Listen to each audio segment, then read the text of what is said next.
Oke, untuk episode kali ini kita mau bahas film di Netflix, film Indonesia sebenarnya ya, film karya Teddy Surya Atmaja yang berjudul A Woman bukan sih? About a Woman. Selamat datang di Aska Review Movie bareng saya Aska Goldi.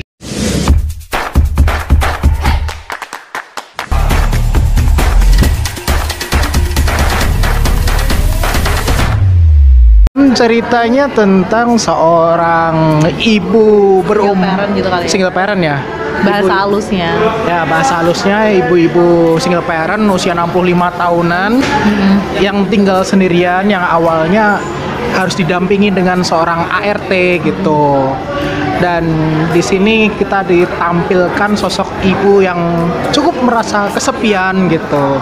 Sampai suatu saat ART yang biasanya perempuan itu digantikan oleh ART ponakan kan? Ya ponakan dari menantunya. Ponakan dari menantunya. Karena si ART ini tuh kan dia masih SMA. Dia bukan nggak dapat pekerjaan sih, dia nggak kerja dulu karena bapaknya itu di pertanian lagi apa ya, kayak nggak panen gitulah gitu kan. Akhirnya dia kayak nggak kuliah dulu, terus memilih untuk bekerja. Nah akhirnya si Bimonya ini tuh kayak yaudah lu kerja aja di sini tempat mertua gue yang lagi butuh ART gitu kali ya. Soalnya dia tuh nggak dideskripsikan gimana mereka ngomong, cuma lu tau datang ke rumah lu ketok assalamualaikum gitu ya kan. Nah dari situlah konfliknya itu mulai terjadi gitu.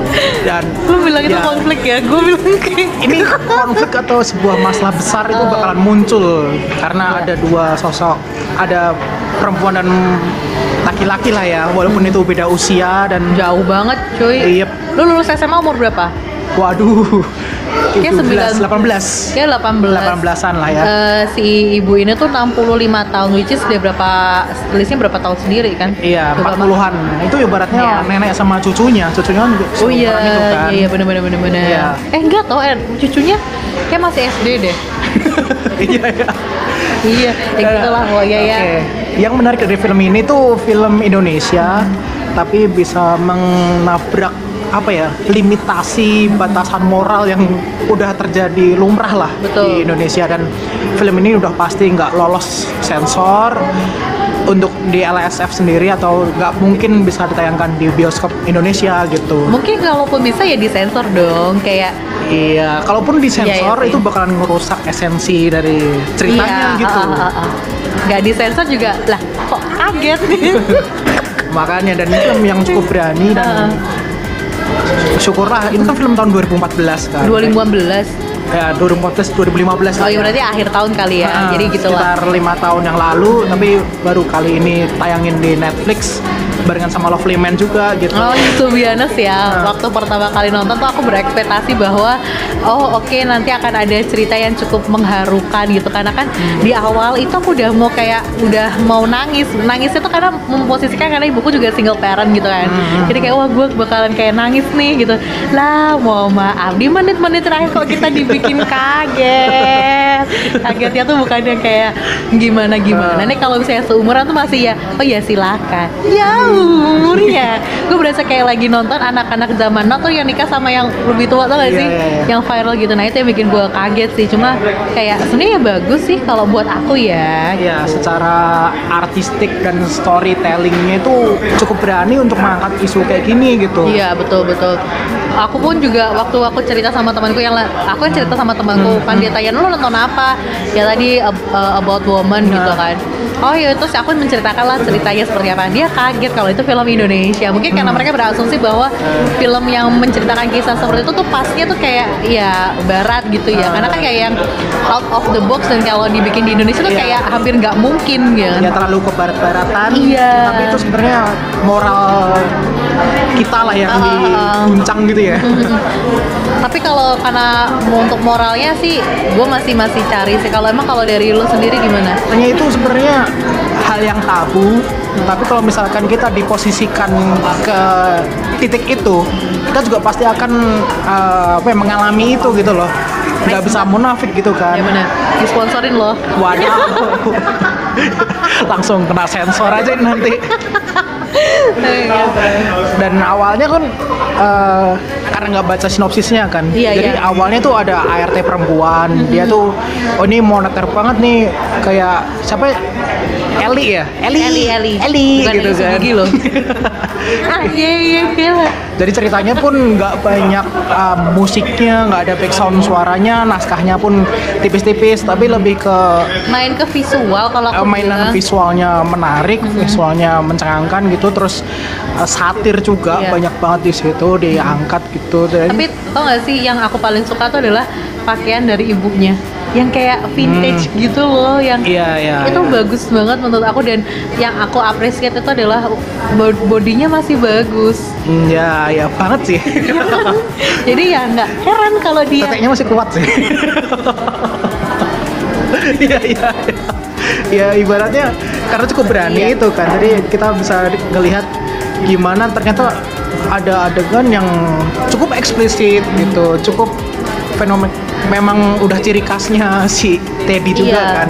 Something in a way juga tentang pelacur-pelacur gitu, juga ada adegan, ada apa ya, pakai PH doang gitu. Tapi emang sebenarnya dia di Netflix itu kan udah dikasih tahu pojok kiri atas kan berhubungan dengan seks gitu. Iya. Gue nggak berekspektasi bahwa oh di situ kayak gitu loh. To be honest ya, gue masih yang Iya. shock gitu. Maksudnya shocknya adalah Nah. gue nggak berekspektasi bahwa ceritanya bakalan kesana gitu. Iya, Karena awalnya aku kita cuma random banget ya, dan ini si Kunyok ini nggak ngasih tahu kalau dia udah nonton. Jadi kan kita makin double shock gitu loh. Karena experience nontonnya tuh udah apa ya, kayak merinding gelisah tuh loh nontonnya tuh, Oh, kayak bukan. sebenarnya nggak kuat gitu loh. Iya. Kalau misalnya kita nonton film barat dengan konteks isu cerita yang kayak gitu tuh Udah biasa. udah biasa. Dan Jadi karena kita orang Indonesia yang masih menjaga moral dan budaya kita bukan seperti itu, maksudnya nggak pernah ditunjukkan di film, itu rasanya waduh ini Agak aneh. emang aman nih nonton ginian gitu kan. Dan Anda tahu saya nonton di mana tadi? Di kantor. Bayangin, volumenya kenceng. Tiba-tiba teman kantor bilang, "Kamu lagi nonton apa?" Performa actingnya dari Ibu Tuti Kirana kalau nggak salah Iya, ya, iya. itu gila banget sih. Nggak- Nggak tahu kenapa dia bisa menyampaikan emosinya itu kuat gitu loh, tentang kegelisahannya, kesepiannya dia.